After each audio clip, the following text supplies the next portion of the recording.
The worst thing that ever happened to China was Mao Zedong rule. Let's begin with something very basic: family. Through communes, Mao was able to break up the family. Children went to study very early and their parents went to work very early until very late.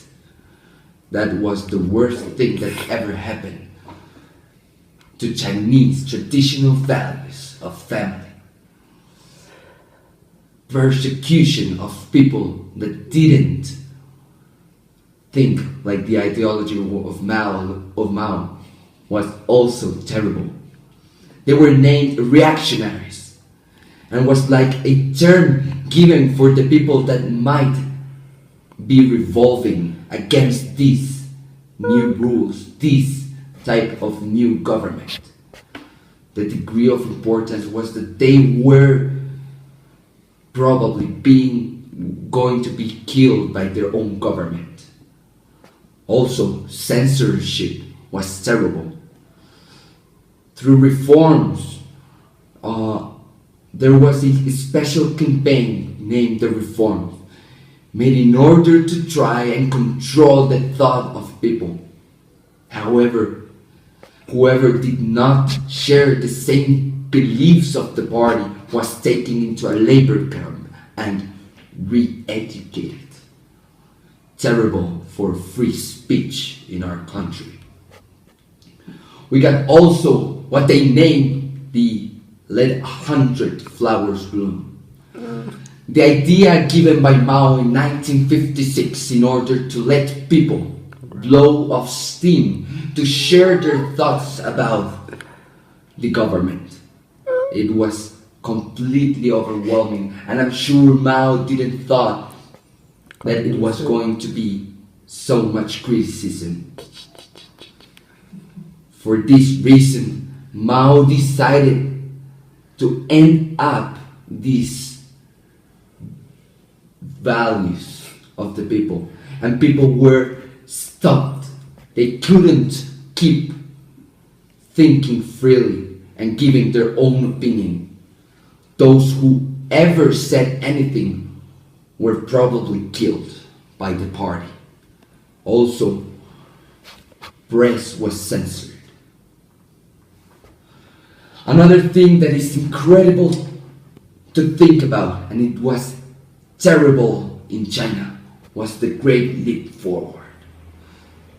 This plan to take China's economy to another level, to improve to get better than the Britain's economy in 15 years, something that Mao didn't think to do and just did it. Things started to go terribly wrong with his idea of industrialization in China. In 1958 to 1959, this meant that there were not enough farming in the country. Actually, many of the people that work into creating steel made steel that didn't work. 3 million of the 11 tons produced was too impure to use, bringing China into a terrible economic crisis. Actually, the failure in 1959 made that there was not enough food for all the people, and around 20 million Chinese died from starvation or related diseases. Not thinking that this number was probably greater. Also, we can think about the Cultural Revolution. This revolution that Mao began, which was fueled by all the youngsters and students of China. It was a revolution against the country going into a Western influence and into a Western road. The country was needing help, and Mao decided to revolt these students. It were like a small army, and not even the police could stop them. Many people died were killed, humiliated, tortured by these people. He was able to stop them later, but the country was already destroyed. Some of the worst things that ever happened. Mao Zedong was a terrible leader, and although he had some successes into giving the people more than what they had, his ideas were terrible. His only excuse was that he didn't have economic knowledge, and he acted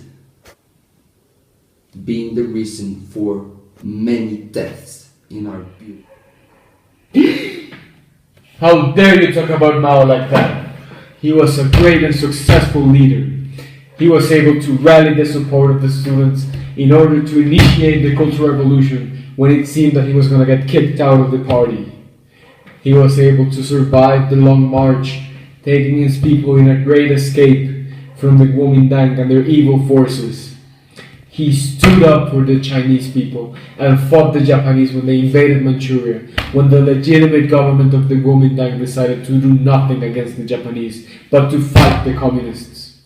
He would make sure that his soldiers were respectful with the peasants and helped them in any way they could, and anything that they took was going to be paid back.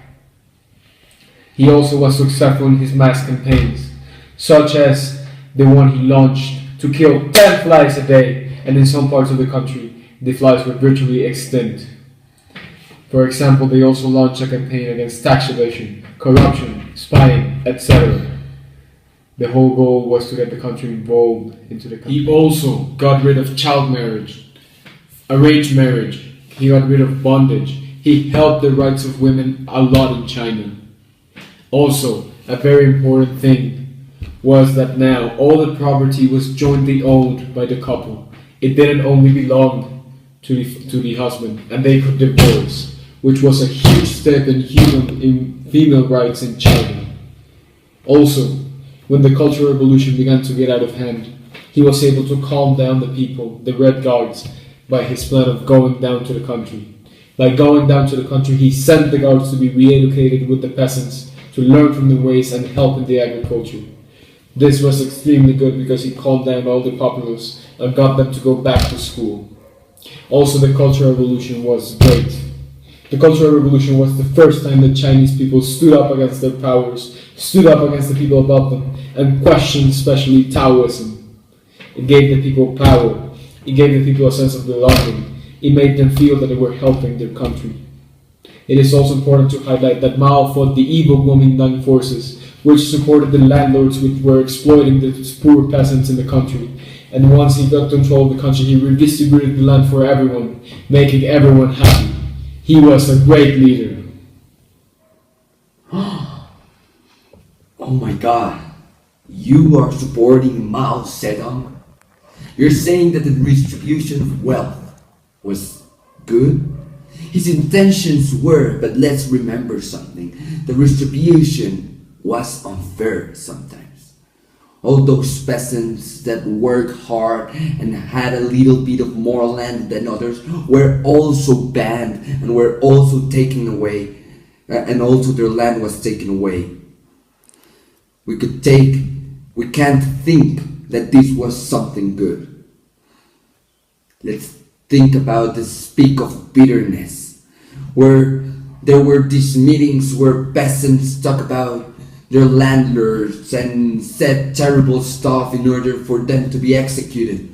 Although maybe many of them did really deserve a punishment, this was a cruelty made by Mao, and actually many were punished when they shouldn't.